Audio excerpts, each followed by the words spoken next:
गुमनाम कप्तान, भारत पाकिस्तान के बीच खौफ का नाम। एक ऐसा रहस्य जो आपको झकझोर कर रख देगा। भारतीय सेना का एक ऐसा अफसर जिसे हर कोई मामूली समझता था, लेकिन पाकिस्तान की पूरी सेना उसके सामने कांप उठी। आखिर कौन था वो, जानिए इस कहानी में। भारतीय सेना की एक स्पेशल ऑपरेशन टीम पाकिस्तान की सीमा में एक खुफिया मिशन पर भेजी गई थी। इस टीम की लीडर थी अदिति, एक तेज तर्रार अधिकारी जो हर हाल में अपने मिशन को पूरा करने में विश्वास रखती थी। लेकिन इस टीम में एक ऐसा व्यक्ति भी था जिसे सभी बेकार और कमजोर समझते थे, अर्जुन। अर्जुन हमेशा चुपचाप रहता, ज्यादा किसी से बात नहीं करता और अक्सर ऐसा लगता जैसे वो इस मिशन के लिए फिट ही नहीं है। उसकी उपस्थिति पर हर कोई सवाल उठाता, सैनिकों के बीच उसका मजाक उड़ाया जाता और अदिति को भी लगता था कि उसे इस ऑपरेशन में भेजना शायद एक गलती थी। लेकिन किसी को नहीं पता था कि अर्जुन सिर्फ एक मामूली सैनिक नहीं था, वह इस मिशन का सबसे बड़ा रहस्य था। मिशन था पाकिस्तान के दुर्गम इलाकों में छिपे एक आतंकी गुट को खत्म करना, जिसने कई बड़े हमलों की साजिश रची थी। टीम गुप्त रूप से दुश्मनों के इलाके में प्रवेश कर चुकी थी। हर कोई अपने हथियार संभालकर आगे बढ़ रहा था, लेकिन अर्जुन हमेशा पीछे रहता। ये देखकर सैनिक उसकी हंसी उड़ाते। क्या हुआ अर्जुन, डर लग रहा है? अरे इसे क्यों भेज दिया मिशन पर, ये तो अपने ही बोझ से गिर जाएगा। लेकिन अर्जुन बिना कुछ कहे बस आगे बढ़ता रहा। तभी अचानक भारतीय टीम एक सुनसान गांव के पास पहुंची ही थी कि चारों तरफ से गोलियों की बौछार होने लगी। आतंकवादियों ने घात लगाकर हमला कर दिया था। भारतीय सेना पूरी तरह घिर चुकी थी। अदिति और उसके सैनिक तेजी से मोर्चा संभालने की कोशिश कर ही रहे थे कि तभी एक और खतरनाक चीज हुई। पाकिस्तानी सेना भी वहां आ गई। अब भारतीय टीम एक तरफ से आतंकियों और दूसरी तरफ से पाकिस्तानी सेना के निशाने पर थी। हालात इतने बुरे थे कि किसी के बचने की उम्मीद नहीं थी। अदिति और बाकी सैनिकों ने हथियार उठाए, लेकिन सामने दुश्मन कहीं ज्यादा ताकतवर थे। तभी आतंकियों का एक कमांडर हंसते हुए आगे आया और बोला, भारतीय सेना इतनी बेवकूफ है कि मौत के मुंह में खुद चलकर आई है। अब देखो तुम सबका अंत यही होगा। अदिति और टीम को लगने लगा कि अब बचने का कोई रास्ता नहीं है। लेकिन तभी कुछ ऐसा हुआ जिससे पूरा माहौल ही बदल गया। जैसे ही पाकिस्तानी सेना की नजर अर्जुन पर पड़ी, उनके चेहरे का रंग उड़ गया। उनकी आंखें फटी की फटी रह गईं। हथियार पकड़े हाथ कांपने लगे। उनके कमांडर ने अर्जुन की ओर इशारा किया और चीखते हुए कहा, ये यहाँ कैसे आ सकता है? हमने सुना था कि ये मारा जा चुका है। नहीं, ये नहीं हो सकता। पूरा पाकिस्तानी सैन्य दल सहम गया। आतंकवादी भी एक दूसरे की तरफ देखने लगे, जैसे उन्होंने किसी भूत को देख लिया हो। अदिति और भारतीय सैनिक हैरान थे। उन्होंने कभी अर्जुन को गंभीरता से नहीं लिया था, लेकिन आज पूरा पाकिस्तान उसकी मौजूदगी से डर गया था। तभी अर्जुन धीरे धीरे आगे बढ़ा और कहा, तुम लोग मुझे पहचान ही गए, अब तुम्हारी बारी है डरने की। पूरा माहौल सन्नाटे में था। एक तरफ भारतीय सैनिक थे जो अभी तक अर्जुन को एक साधारण सैनिक समझते आए थे। दूसरी तरफ पाकिस्तानी सेना और आतंकियों के चेहरे पर मौत का साया था। कोई हिल भी नहीं रहा था।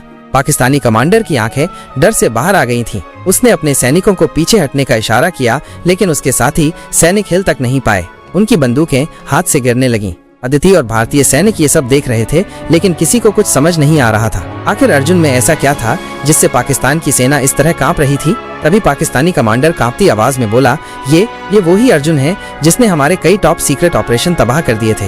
ये आदमी अकेले ही हमारी सेना के टॉप अफसरों को खत्म कर चुका है। हमने इसे मरा समझ लिया था, लेकिन ये वापस आ गया। ये नामुमकिन है। अब भारतीय सैनिकों की आंखें भी फटी की फटी रह गईं। अदिति ने अर्जुन की ओर देखा। ये सच है? अर्जुन ने कोई जवाब नहीं दिया। वो बस मुस्कुराया और धीरे धीरे अपनी असली पहचान उजागर करने लगा। अर्जुन कौन था? अर्जुन सिर्फ एक मामूली सैनिक नहीं था, बल्कि भारतीय सेना का सबसे खतरनाक गुप्त योद्धा था।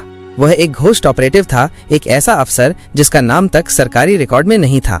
उसने अकेले कई ऑपरेशंस को अंजाम दिया था जिनके बारे में दुनिया को कोई खबर नहीं थी। पाकिस्तान के आतंकियों के टॉप लीडर को खत्म करना, दुश्मनों की सेना में अंदर घुसकर गुप्त सूचनाएं निकालना, कई बड़े सैन्य हमलों को नाकाम करना। पाकिस्तान की सरकार और सेना उसे खत्म करने के लिए सालों से कोशिश कर रही थी। पाकिस्तान को लगा था कि उसने अर्जुन को एक मिशन में मार दिया, लेकिन हकीकत ये थी कि अर्जुन गायब हो गया था और अब वापस आ चुका था। अर्जुन आगे बढ़ा और कहा, तुम लोगों ने सोचा था कि मैं मर चुका हूँ, अब मैं खुद आ गया हूँ। अब भागने की कोशिश मत करना। पूरी पाकिस्तानी सेना और आतंकियों के चेहरों पर डर साफ था। अब पूरा माहौल सन्नाटे में डूब चुका था। पाकिस्तानी कमांडर ने अर्जुन को देखा और फिर से उसे गोलियों से भूनने की कोशिश की, लेकिन उसके हाथ कांप रहे थे। उसने अर्जुन को पहचान लिया था। यह वही अर्जुन है। उसकी आवाज में डर था। हमने इसे पहले मारा हुआ समझा था, लेकिन ये तो फिर से लौट आया। अब कमांडर की आवाज में डर था और उसकी आंखों में पसीना बहने लगा था। अर्जुन ने एक गहरी सांस ली और धीरे से बोला, तुम सब समझ नहीं पाए। मैं मरकर नहीं गया था, बल्कि अपनी चुप्पी में ही सबसे बड़ा हथियार बना था। मैं अर्जुन हूँ, वो नाम जिसे सुनते ही दुश्मन का दिल थम जाता है। पाकिस्तान का खौफ और अर्जुन का दिमागी खेल अर्जुन ने अचानक 2 इशारे किए और उसी वक्त भारतीय सैनिकों ने एक मजबूत घेराबंदी शुरू कर दी। अर्जुन का मास्टर प्लान अब पूरी तरह से काम कर रहा था। वो जानता था कि शक्ति सिर्फ हथियारों में नहीं होती, बल्कि दिमाग से किसी भी सेना को हराया जा सकता है। अर्जुन ने फिर से अपने ट्रांसमीटर को सक्रिय किया और सिग्नल भेजा। कुछ ही देर में भारतीय एयरफोर्स ने हवा से बमबारी शुरू कर दी। ये पाकिस्तान की पूरी सीमा के लिए एक चेतावनी थी।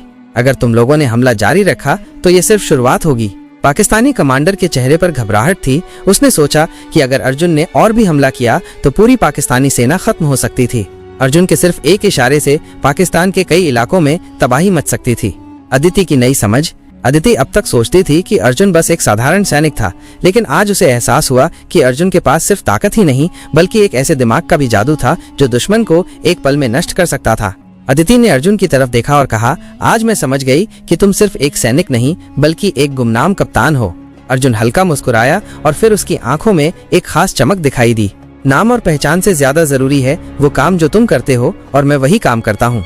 पाकिस्तान की हार और अर्जुन का अंतिम संदेश। अब पाकिस्तानी कमांडर ने हार मान ली।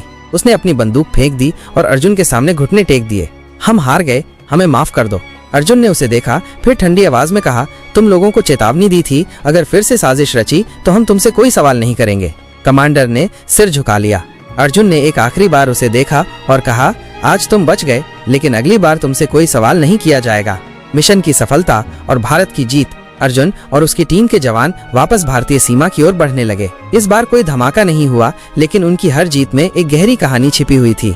अर्जुन, तुमने सिर्फ एक मिशन नहीं जीता, तुमने अपने देश के लिए एक इतिहास लिखा है, अदिति ने कहा। अर्जुन ने सिर्फ मुस्कुराया और कुछ नहीं कहा। वो सिर्फ अपनी पहचान से बहुत दूर था, क्योंकि उसका असली जंग अब भी बाकी था। ये सिर्फ एक शुरुआत है, अंत या एक नई शुरुआत। क्या अर्जुन की कहानी यहीं खत्म हो गई, या फिर उसकी अगली लड़ाई कुछ और खतरनाक होगी? देखते रहिए, क्योंकि अर्जुन की असली कहानी अब शुरू हुई है।